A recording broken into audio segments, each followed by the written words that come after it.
കോടികൾ മുടക്കി തങ്ങളുടെ നേതാക്കന്മാർക്ക് പ്രതിമ പണിയുക എന്നുള്ളത് ഇപ്പോൾ ഒരു ട്രെൻഡായി കഴിഞ്ഞിരിക്കുന്നു.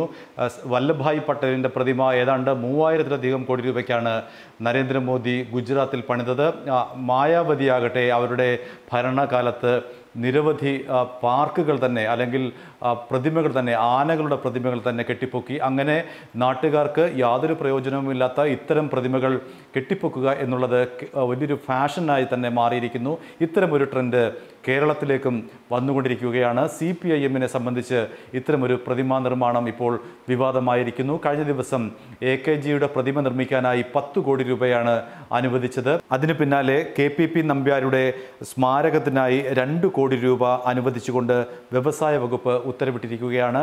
ഈ മാസം 21-നാണ് വ്യവസായ വകുപ്പിൻ്റെ ഉത്തരവ് പുറത്തിറങ്ങിയിരിക്കുന്നത്.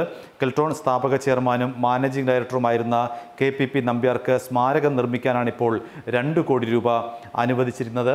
മറ്റൊരു പ്രധാനപ്പെട്ട പ്രത്യേകത, എപ്പോഴും ധനമന്ത്രി പറയുന്നത് സംസ്ഥാനത്തിൻ്റെ നിത്യച്ചെലവുകൾക്ക് ഉള്ള തുക ഖജനാവിൽ ഇല്ല എന്നാണ്.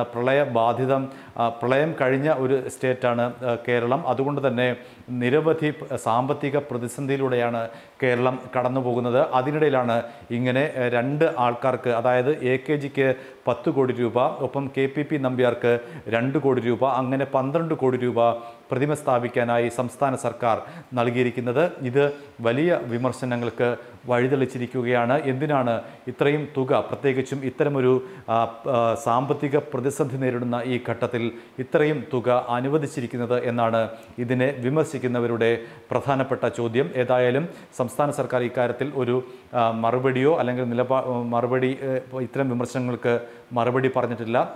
മറിച്ച് തുക അനുവദിക്കുക മാത്രമാണ് ചെയ്തത്. തീർച്ചയായും AKGയുടെ പ്രതിമ അവിടെ ഉയരും. 10 കോടി രൂപയാണ് AKGയുടെ സ്മാരകത്തിനായി കണ്ണൂരിൽ അനുവദിച്ചിട്ടുള്ളത്. AKG പ്രതിമയ്ക്കായി കണ്ണൂരിൽ അനുവദിച്ചിട്ടുള്ളത് 10 കോടി രൂപയുടെ പ്രതിമയാണ് AKGയുടെ പേരിൽ കണ്ണൂരിൽ ഉയരുക. ഒപ്പം തന്നെ തൊട്ടു പിന്നാലെയാണ് KPP നമ്പ്യാരുടെ പ്രതിമ 2 കോടി രൂപ ചെലവിട്ട് കണ്ണൂരിൽ നിർമ്മിക്കുക. ഇത് പൊതുഖജനാവിൽ നിന്ന് പോകുന്ന പണമാണ് എന്നുള്ളതാണ് ഏറ്റവും വലിയ വൈരുദ്ധ്യം. അതിനെയാണ് വിമർശിക്കുന്നത്. അല്ലെങ്കിൽ അതൊരു പാർട്ടിയുടെയോ അല്ലെങ്കിൽ മറ്റേതെങ്കിലും സ്വകാര്യ വ്യക്തികളുടെയോ പണമായിരുന്നുവെങ്കിൽ ഇത് വിമർശന വിധേയമാകില്ലായിരുന്നു. മറിച്ച് പൊതുഖജനാവിൽ നിന്നും പോകുന്ന പണമായതുകൊണ്ടാണ്, അല്ലെങ്കിൽ പൊതുഖജനാവിൽ നിന്ന് എടുത്ത പണമായതുകൊണ്ടാണ് ഇത്തരം വിമർശനങ്ങൾക്ക് വഴി തെളിയുന്നത്. ഏതായാലും ഇത് സംബന്ധിച്ച സർക്കുലർ സർക്കാർ പുറത്തിറങ്ങിക്കഴിഞ്ഞു.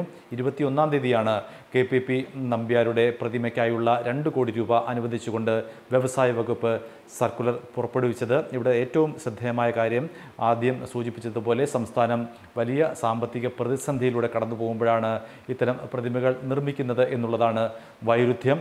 BJP ദേശീയ തലത്തിൽ കണ്ടെത്തിയതുപോലെ അല്ലെങ്കിൽ നടത്തിയതുപോലെ, അല്ലെങ്കിൽ BSP പോലുള്ള പാർട്ടികൾ നടത്തിയതുപോലെ കേരളത്തിലെ CPIM-ഉം പ്രതിമകൾ നിർമ്മിച്ചു തുടങ്ങിയിരിക്കുന്നു. നേരത്തെ അവർക്ക് പ്രതിമകളും സ്മാരകങ്ങളും പാർട്ടി ഓഫീസുകളും ആവശ്യത്തിലധികമുണ്ട്. പക്ഷേ ഇപ്പോൾ അതിന് എന്താണ് ഇത്ര വലിയ സാങ്കത്യം എന്നാണ് വിമർശകർ ചോദിക്കുന്നത്. ഏതായാലും തൽക്കാലം സർക്കാർ അതിന് മറുപടി നൽകിയിട്ടില്ല.